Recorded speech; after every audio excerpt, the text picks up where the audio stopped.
Hola a todos.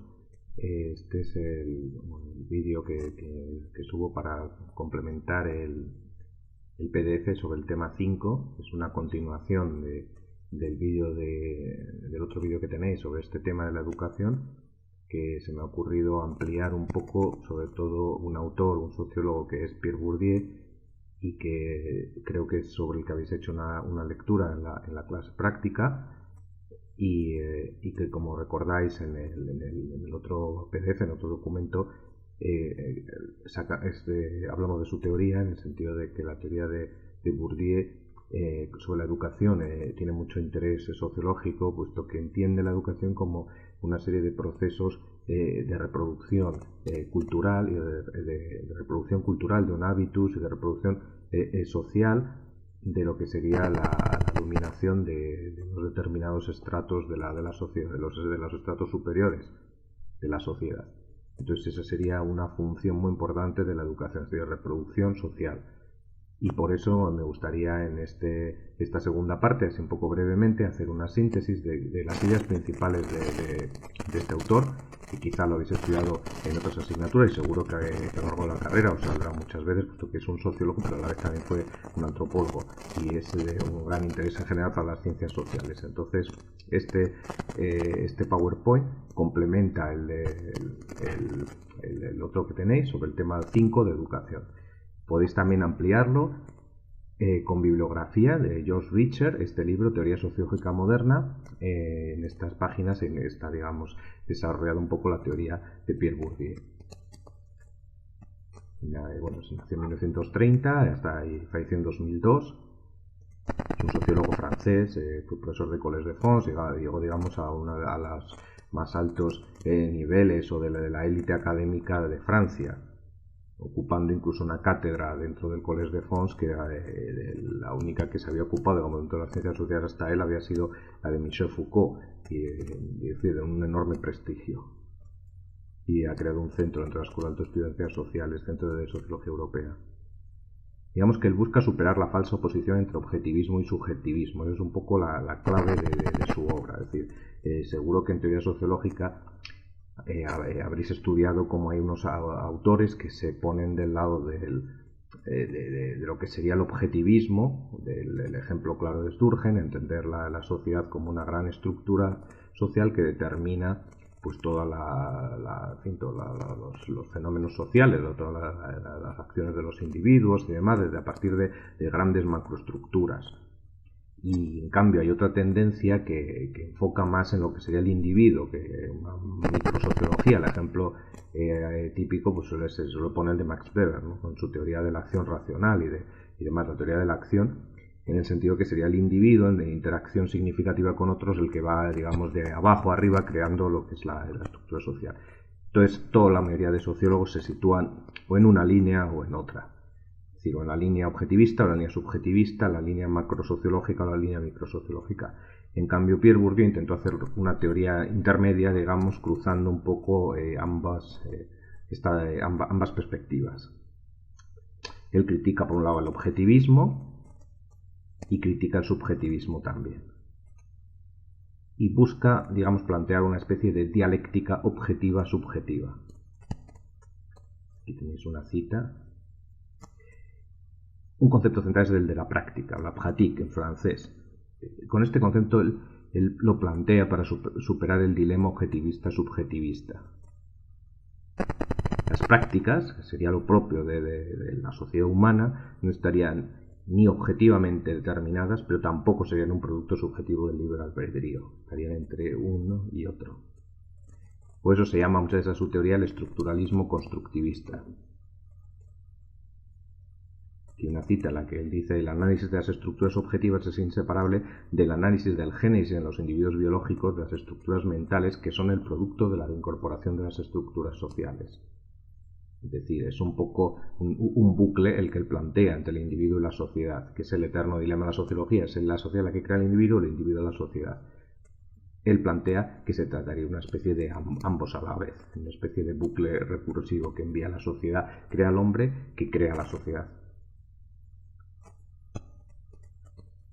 por un lado, está de acuerdo con el objetivismo, el estructuralismo, en el sentido de que las estructuras sociales serían independientes de la conciencia y la voluntad de los agentes, pero a la vez adopta una posición también constructivista, es decir, que cree que hay una génesis en el individuo, dentro de él mismo, de esquemas de percepción, pensamiento y acción, y de las propias estructuras sociales.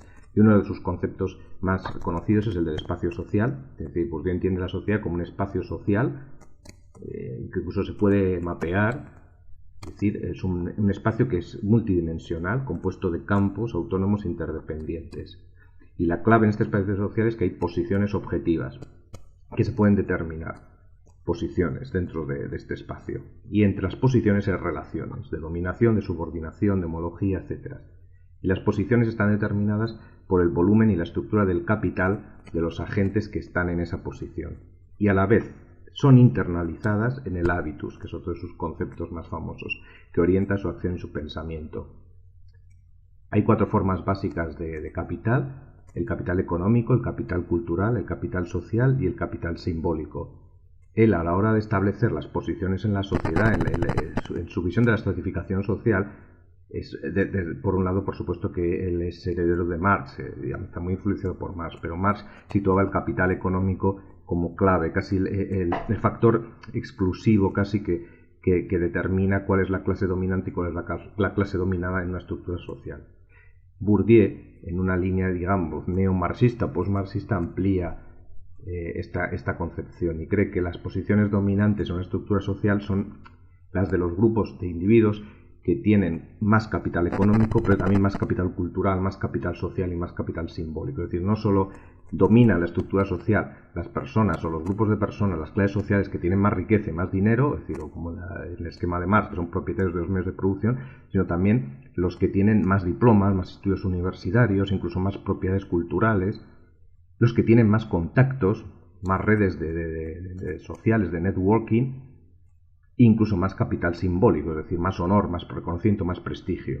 Es clave, muy importante tener la idea de que también unos capitales compran otros. Es decir, con el capital económico las clases dominantes pueden comprar capital cultural, pueden comprar estudios universitarios en universidades de élite, pueden también comprar incluso objetos culturales, cuadros, pinturas, porque pueden con todo ello comprar su propio prestigio, su estatus. Y también tienen contactos que les sirven, pues también en caso de que un capital económico, por ejemplo, pues falle, pues a través de contactos pueden tener toda una serie de influencias para digamos, salir adelante siempre y reproducir su posición. Es un esquema típico según el capital total y el capital económico, de eso lo saben, en económico y cultural, pues cómo se situarían los diferentes grupos de personas, pues de profesores universitarios, porque tienen quizá más capital cultural, pero menos capital económico, estarían en la parte arriba dominante, pero digamos que la dominación más absoluta sería o la que estaría en la cúspide de la pirámide sería de aquellos que tienen menos capital cultural, pero más capital económico, es decir, él reconoce la importancia del capital económico.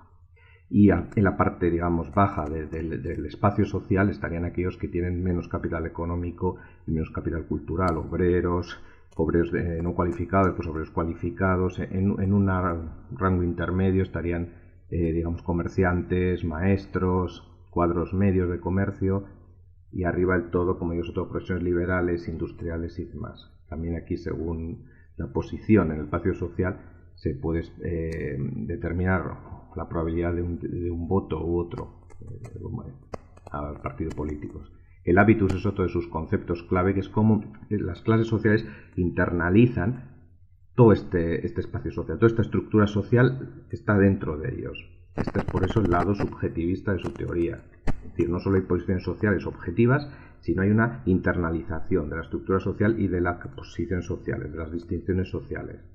El concepto de hábitus es una estructura estructuradora y estructurada. Es un sistema de disposiciones cognitivas, afectivas y conativas, inculcado principalmente por la familia y la escuela. Lo vemos aquí, la importancia de la escuela para reproducir el hábitus de las clases sociales. Cada posición social tiene su propio hábitus. Hay un hábitus de clase baja, clase trabajadora, un hábitus de clase media, clase pequeño burguesa, y un hábitus de clase alta, clase burguesa. Otro de sus conceptos centrales es el concepto de campo, que el campo sería una red de relaciones entre las posiciones objetivas que hay en él.